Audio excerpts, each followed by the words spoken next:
esta cara va a tener unas características de, si lo ven aquí mucho mejor, tiene una característica de ser convexa y estar orientada hacia arriba y delante y hacia atrás.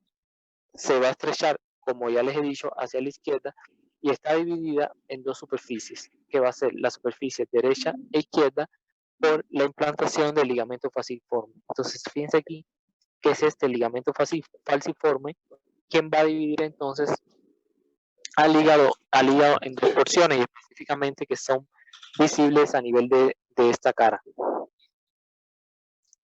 El lóbulo izquierdo y el derecho. Entonces, por detrás, fíjense que ese ligamento en la porción superior se establece la relación cardiopericárdica a través del diafragma y la porción derecha se extiende hacia la parte distal del lóbulo derecho. En la porción posterior, fíjense que se observa esta área, que es el área desnuda, que va a corresponder al contenido del ligamento coronario por encima de la lámina inferior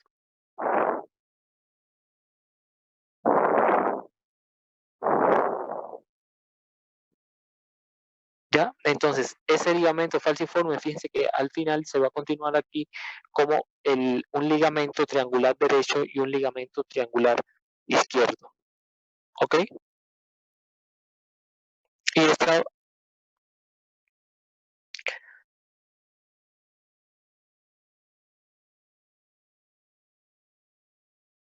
entonces, por su cara visceral, esta cara es la que va a estar orientada hacia abajo, a la izquierda y hacia atrás. Fíjense que aquí se presentan tres surcos o fisuras que van a tener una forma de H mayúscula.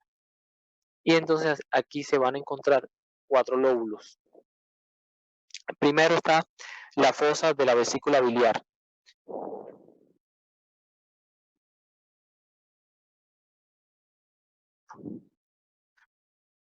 Pensé que tengo que admitir a personas sanas.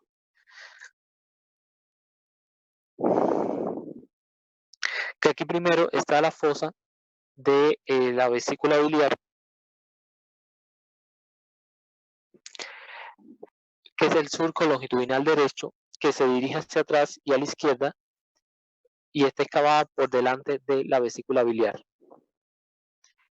Esta concavidad va disminuyendo en profundidad hacia atrás y se detiene contra el lóbulo caudado, más allá del cual desaparece en dirección hacia la vena cava inferior. Está además la fisura del ligamento redondo, que es el surco longitudinal izquierdo, que lo ven aquí, que aloja delante el ligamento de la vena umbilical o el ligamento redondo del hígado, y atrás se vuelve vertical y contiene el vestigio del conducto venoso. Además de eso está el porte hepático, que es el hilio hepático, que va a ser un surco transversal que une la fosa de la vesícula biliar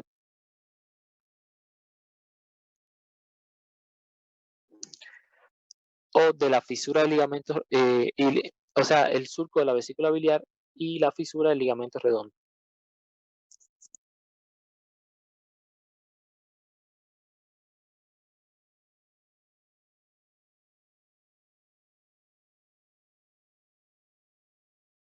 El hígado más, podemos decir que va a estar rodeado por peritoneo y por una membrana propia, que es la cápsula fibrosa del hígado, y va a tener el parénquima hepático, que, que es semejante en todas las partes del hígado, del cual van a salir pequeños conductos excretores, como vamos a ver en la diapositiva siguiente. Y va a contar además de una cápsula fibrosa del hígado, que es la cápsula de Gleason, que rodea completamente el hígado y que es delgada y poco resistente.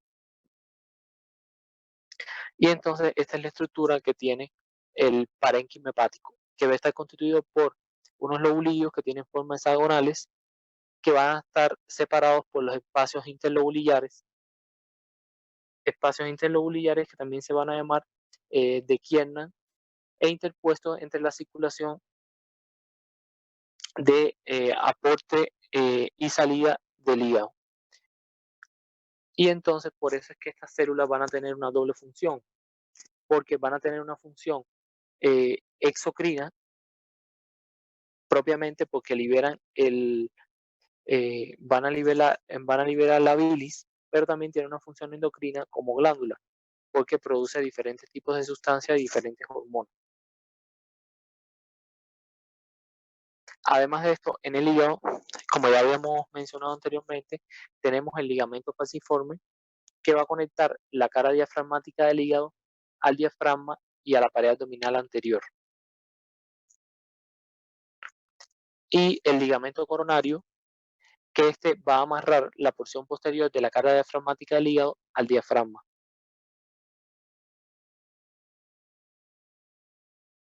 Ahora, en cuanto a la vascularización del hígado, el hígado va a recibir sangre arterial, o sea, nutricia para el parénquima que viene de la aorta, a través de la arteria hepática propia. Ok, entonces el propio parénquima va a tener una nutrición por la arteria hepática propia. Ahora, toda la sangre venosa de las vísceras abdominales van a llegar al hígado a través del sistema o por la vena porta hepática, que tiene una irrigación funcional.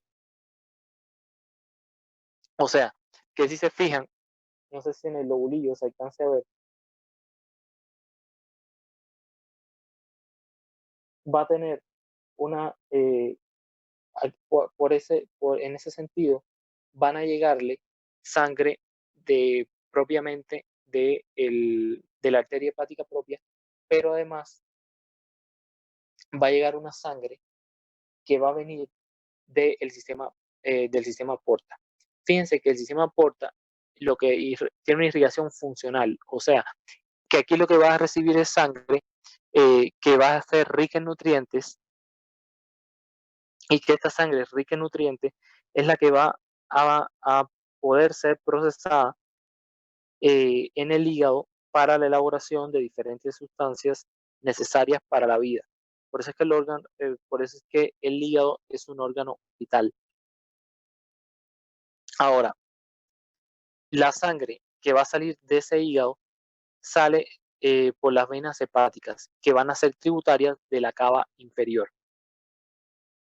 Ahora, el origen de la porta va a estar en relación con la parte media posterior del páncreas a nivel del cuello y va a tener dos elementos que son constantes y dos elementos que van a ser variables. Los elementos constantes van a ser la vena mesentérica superior y la vena esplénica, y dos elementos que son variables, la vena mesentérica inferior y la vena gástrica izquierda.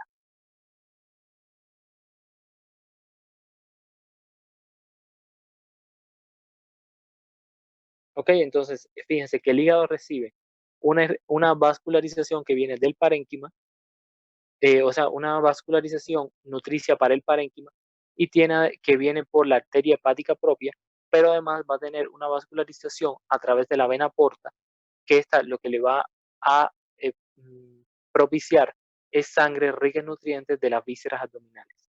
¿Ok? Además de esto, está descrita una circulación colateral hepática con anastomosis por tocaba. Estas anastomosis eh, son a diferentes niveles, a nivel de la submucosa del esófago inferior, de la submucosa del conducto anal, la región preumbilical y en caras posteriores desnudas de las vísceras retroperitoneales secundarias o del hígado. Ahora, es que pasa que cuando la circulación portal se encuentra disminuida o está obstruida a nivel del hígado, la sangre del tubo digestivo puede alcanzar al corazón, o sea, la aurícula derecha, a través de estas vías colaterales. E incluso son vías que cuando hay un proceso intrahepático, digamos, tipo fibrosis, son vías que se dilatan y se pueden producir incluso eh, grandes dilataciones que se pueden ver a nivel de la pared abdominal, como arañas vasculares, etcétera. Entonces, la inervación del hígado va a provenir del nervio vago izquierdo a través de sus ramos hepáticos y de la porción celíaca del plexo celíaco. Salvo la excepción de los ramos hepáticos provenientes del vago izquierdo son mixtos encargados de las fibras simpáticas y parasimpáticas a través del sistema autónomo. Recuerden también que el simpático, dependiendo de las necesidades, se puede producir o liberar más o menos cantidad de glucosa. Por ejemplo, cuando hay una reacción de alarma o estrés, se necesita mucha glucosa para responder a una reacción de escape. Y por tanto, eh, la inervación simpática a nivel del hígado puede constituir un elemento importante para este tipo de reacciones. Ahora, vamos a ver, ya vimos el hígado con sus dos caras y el borde y los cuatro lóbulos, izquierdo, derecho, el cuadrado y el caudado. Y vamos a ver ahora las vías biliares. Ahora, la bilis que se elabora en el hígado va a salir a través de conductos biliares, que inicialmente son intrahepáticos. Esos conductos biliares van a confluir y van a formar los conductos hepáticos derecho e izquierdo, que luego se van a unir y van a formar entonces el conducto hepático común. Ahora, el conducto hepático común, fíjense aquí en la foto. Acá arriba quedaría lo que es el hígado. Fíjense, conducto hepático izquierdo y derecho confluyen y forman el hepático común. Y fíjense que a la salida del conducto cístico se encuentra entonces lo que es la vesícula biliar. Y la vesícula biliar es el lugar donde se va a almacenar y concentrar la bilis para cuando sea necesario en el proceso de digestión, o sea, cuando se ingieran grasas y esa bilis entonces va a favorecer la saponificación de las grasas y su posible absorción. Ya entonces, el hepático común se va a unir al conducto cístico y va a formar entonces el conducto colédoco, que es el conducto biliar principal que va a llevar la bilis a la porción descendente del duodeno. ¿Ya? Y como ven, al extremo del conducto cístico, quien se encuentra es la vesícula biliar.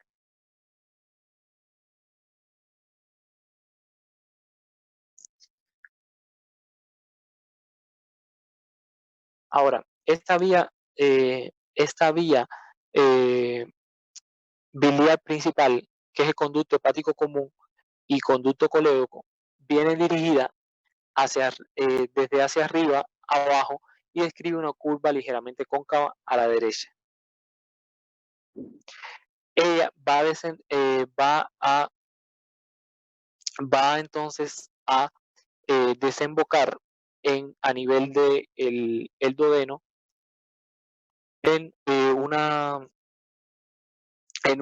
localización que se llama la carúncula mayor del duodeno, donde van a, en esta carúncula, que está en relación también con la ampolla hepatopancreática, desemboca entonces el colédoco y el conducto principal del páncreas. Ya, entonces ellos dos desembocan ahí en la ampolla hepatopancreática que se encuentra en el duodeno. También esta ampolla va a recibir el nombre de ampolla de Vater. Y esta ampolla va a tener además un músculo esfínter de la ampolla, que se va a llamar el esfínter de Oddi. Aquí en esta imagen no se precisa bien. Yo les tengo aquí otra imagen, pero que es de páncreas, donde se puede ver bien esto que les comentaba.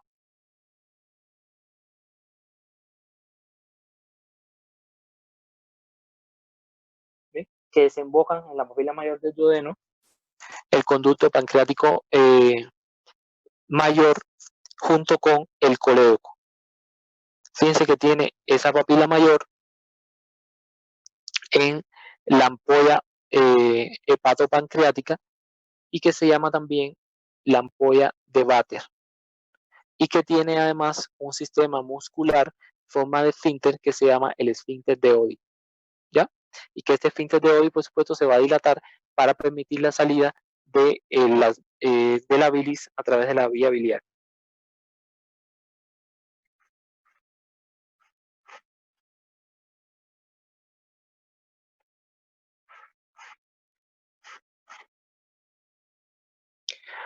Ahora, en cuanto a la vascularización, las arterias a este nivel van a ser arterias delgadas y numerosas que proceden de la arteria cística para el conducto hepático común, de la arteria hepática propia para el segmento supraduodenal y de la arteria pancreatoduodenal superior posterior para el segmento retropancreático e intrapancreático del colédoco. O sea, arteria cística, hepática propia y pancreatoduodenal superior posterior. Y la inervación, específicamente la inervación de la ampolla hepatopancreática, va a estar en relación con células.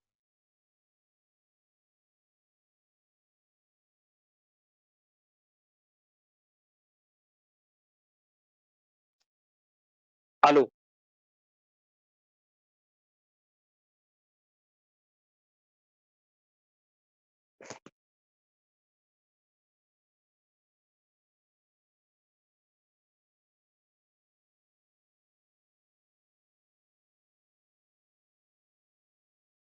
Entonces, vamos a ver lo que es la vesícula biliar, que la vesícula biliar va a ser un saco que tiene una forma de pera situado, que como vimos en las imágenes anteriores, va a estar situado en la cara visceral del lóbulo hepático derecho, en una fosa entre el lóbulo derecho y el cuadrado. Y está formada por el extremo redondeado, que es el fondo de la vesícula, que ahí sí lo pueden ver, que incluso ese fondo de la vesícula sobresale sobre el borde hepático inferior. Tiene además la parte principal de la fosa, que es el cuerpo de la vesícula, donde puede apoyarse el colon transverso y la porción superior del duodeno. Una parte estrecha que vendría siendo el cuello de la vesícula, que forman, incluso se llegan a ver ahí en la imagen, que forman algunos pliegues en espiral. Además de esto, la vesícula va a tener una irrigación o una vascularización que va a estar dada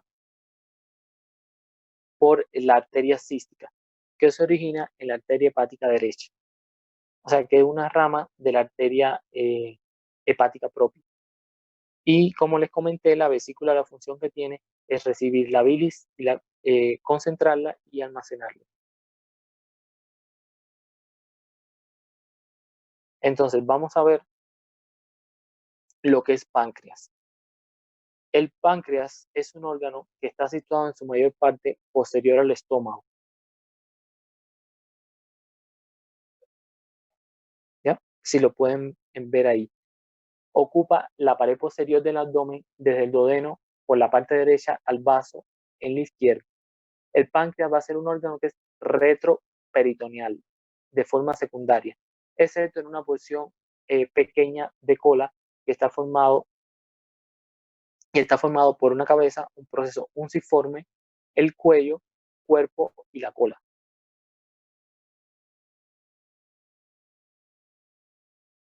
La cabeza del páncreas está dentro de la concavidad en forma de C del duodeno. De la parte inferior de la cabeza sale un proceso unciforme. Está además descrito el cuello del páncreas, que es anterior a los vasos mesentéricos. Este va a ser alargado y se extiende desde el cuello hasta la cola del páncreas. Y en esta cola es específicamente donde termina el órgano entre las capas del ligamento espleno-renal. ¿Ya? Entonces, páncreas, cabeza, cuello, cuerpo y cola. Y se describe también el proceso unciforme. Como ya les había comentado, que existen entonces los conductos pancreáticos, que estos conductos pancreáticos específicamente el conducto pancreático empieza desde el principal al menos, desde el nivel de la cola del páncreas. Se dirige a la derecha a través del cuerpo para después entrar en lo que es la cabeza de páncreas. Y por último, ya ustedes saben que el conducto pancreático va a unirse al colédoco y que se unen entonces a través de la ampolla hepatopancreática o la ampolla de Vater, y que esta ampolla tiene un esfínter que se denomina el esfínter de Oddi. Además de esto, existe un conducto pancreático accesorio que va a drenar en el duodeno inmediatamente por encima de la papila mayor, en la papila menor del duodeno, que sería esta que está aquí.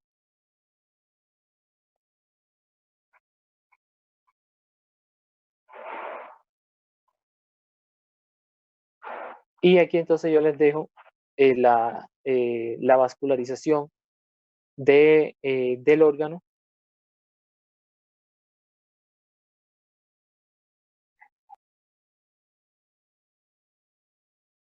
y la inervación. Recuerden que el páncreas es un órgano que fundamentalmente lo que produce son enzimas digestivas, y que entonces, por esta razón, cuando se obstruye uno de estos conductos, se puede producir una pancreatitis, porque las mismas enzimas pueden digerir al órgano y producir una inflamación. Y a veces son por cálculos o litiasis que se encuentran en los conductos y los obstruyen. Al igual que puede producirse a este nivel de la vesícula, que en cualquier segmento de las vías biliares pueden clavarse una litiasis, que no es raro que aparezcan litiasis. Por ejemplo, pueden aparecer litiasis de colesterol o de bilirrubina. Si el paciente produce frecuentemente hemólisis, se producen cálculos o litiasis de bilirrubina, de colesterol, o habitualmente se producen de bilirrubina. Y entonces obstruyen y se sobreinfesta el, el, la vesícula, y se llama entonces un proceso que se llama colecistitis, que es un proceso que es grave porque es un proceso agudo. Entonces, ¿quién me pudiera decir cómo están formadas las vías biliares?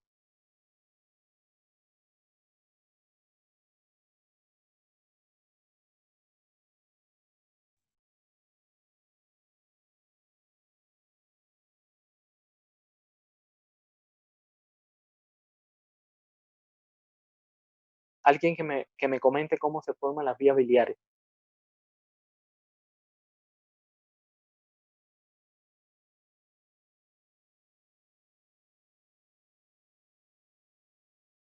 Ahí vamos a ver los participantes. Adriana, Daniela, Darwin, Dayana, Kevin, alguno que me comente qué entendió de cómo se forman las vías biliares.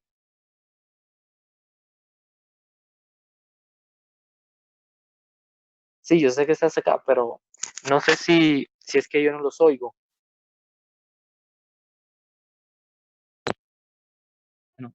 Las vías biliares, recuerden que empiezan como intrahepáticas y que se forman entonces el, las vías biliares extrahepáticas, que se forman una derecha, una izquierda. Bueno, Adriana, habla por favor.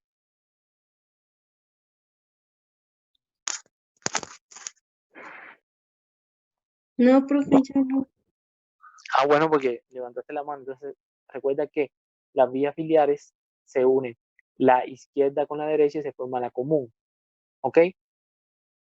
Esos conductos hepáticos izquierdo y derecho se unen y se forma el conducto hepático común. Deja ver si se lo busco aquí en esta diapositiva. Se ve bien. Entonces, fíjense que el conducto hepático común va a unirse al conducto cístico, que fíjense que el conducto cístico termina en la vesícula, y al unirse con el conducto cístico, entonces forma lo que es el conducto colédoco. ¿Ok? Y es el conducto colédoco quien va a, a drenar el contenido de la bilis a nivel del duodeno. ¿Ok? Entonces, hasta aquí es la clase. Eso de las vías biliares es importante que ustedes se sepan los nombres y cómo está constituida. La irrigación del hígado, los 4 lóbulos fundamentales, y que revisen en estudio independiente la segmentación que puede tener el hígado. Aunque lo más importante es que ustedes sepan esa forma de H que tiene en la cara visceral y que se forman entonces los 4 lóbulos, izquierdo, derecho, el lóbulo cuadrado y el lóbulo al cuadro, ¿ok? Entonces, quedo pendiente con ustedes por el grupo de WhatsApp y entonces me despido esta mañana. Feliz tarde. Chao, profe, que estés bien. Chao.